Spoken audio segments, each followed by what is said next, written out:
Hello everyone, welcome to the next video for the 11.3 class notes, where we're going to see some examples about doing this hypothesis testing with the independent samples for the population mean.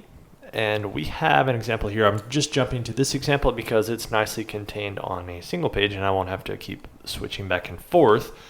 But this example, it says there's a study of zinc deficient mothers, and they're trying to tell whether if you use a zinc supplement, the babies will weigh more at birth. We want to know if there is enough evidence, sufficient evidence at the alpha equals 0.05 level of significance to support this claim that zinc supplementation does actually result in increased birth weight. So here, the table, I'm sorry, it got a little bit messed up, but the zinc supplementation goes with this data set, and the placebo goes with this data set over here. So what we have in this case, and actually my arrow is kind of interfering with the list over there. So now we have that set up, and we need to make our hypotheses. And in this case, we are talking about hypotheses with the birth weights of the babies, but in general, what we still want to say is that the mean for population 1 is equal to the mean for population 2, which would be that there is no difference between the sample that got the zinc supplements and the sample that got the placebo.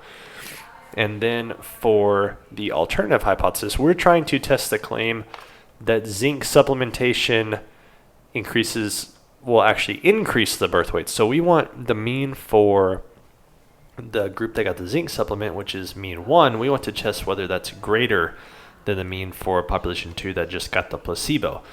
We were given, of course, in the problem that alpha is 0.05, and now that we need to get a test statistic, we will just come in here to our buttons. So we will go to stat, of course, come over to tests, and then we are looking for, we want to be careful to choose, in this case, the t-test, because we're talking about means. So naturally, T goes with mean. That's how we've always been doing it so far.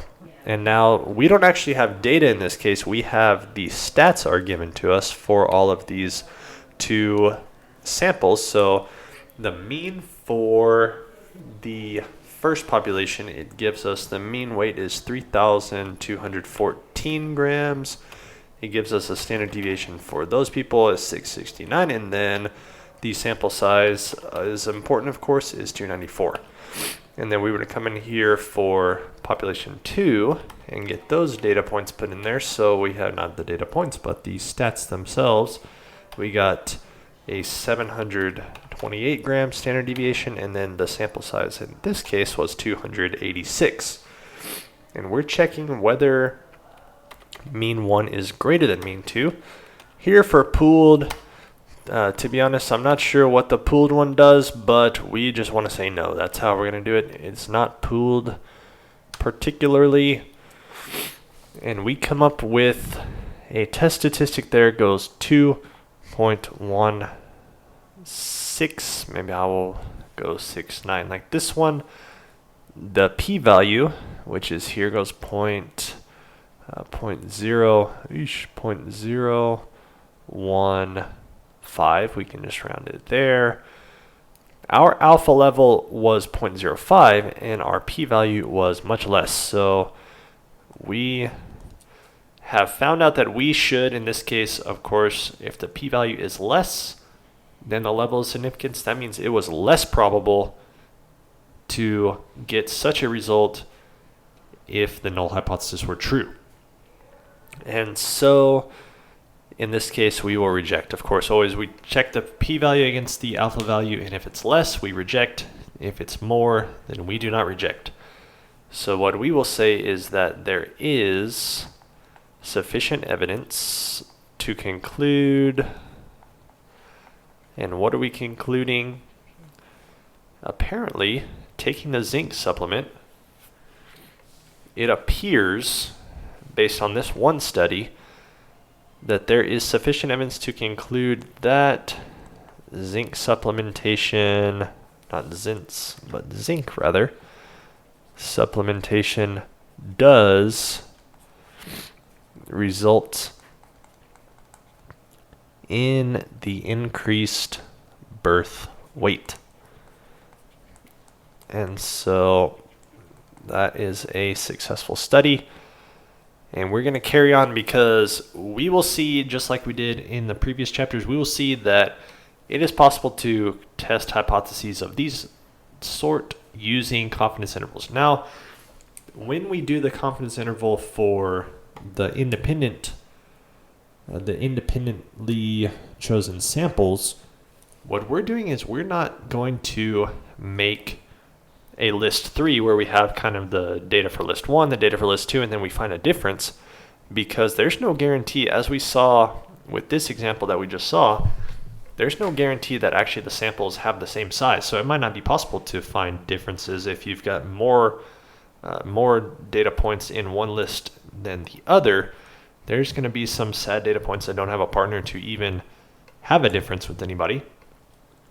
But what we actually are checking is the difference between the means in general, the mean for the first population against the mean for the second population. We're checking that difference. But of course, the calculator is basically going to take care of it for us. We are looking for, though, in this sort of a context, unlike what we did before, whenever we had the match data, we just did the t-interval, but we did the t-interval with the list 3 that had the differences. We want to find the one that has a 2-sample t-interval, because here the data, they're independent, they're different, so we don't have them really mixed together. And what we will be doing, what do we have here? We have a randomized trial tested the effectiveness of diets on adults. There were 40 subjects using Weight Watchers, and then it gives us some kind of means. So why don't we pay attention to what these means are? We have that the mean of the first sample, and this is the mean weight loss, of course, was 3 pounds, and it says that we had a standard deviation of 4.9 pounds. Wow. So some people actually gained weight, it looks like. That's unfortunate. And then and it said that was 40 people who were in population 1 that did the Weight Watchers. And then there were 40 subjects as well, so the population size for the next one is also 40 doing the Atkins diet. It says the mean weight loss after 1 year was 2.1 pounds. And then the standard deviation for these people as well was quite large, 4.8 pounds. And we have a 95% confidence level. We want to use such a confidence interval to estimate the difference between the population means. So what we're doing is we're coming up with a confidence interval that is going to measure the difference between the Weight Watchers people and the Atkins diet people. And we will be able to see, of course, what in this context is the interpretation of having a confidence interval that's completely positive or completely negative, or straddles 0, which may be the case. But why don't we come in here to our stat and then go to tests. We need the one that's going to be, we're trying to make a confidence interval, so we need, there it is, 2-sample t-interval. T, of course, because it's a mean. And we don't actually have the data points. In this case, we would need to have, the weight loss for each of the 40 people from the 2, but we don't have that. We just have the stats themselves. So we found out that there is a mean of 3 for this population, standard deviation 4.9. The sample size is 40, and then this one goes 2.1. The standard deviation is 4.8, and then the population size is 40 for them also. Also 95% confidence level. And then we're going to calculate this one. And what happens? It's thinking. Okay. So we come up with this confidence interval that goes negative 2.59 to 3.059. And what that means, of course, like we've seen before, whenever the confidence interval, you notice that it contains 0, because if we drew this sort of on a number line, and we have 0 over here, it goes from negative 1.259 to over here, like 3.059. This is the confidence interval for the difference.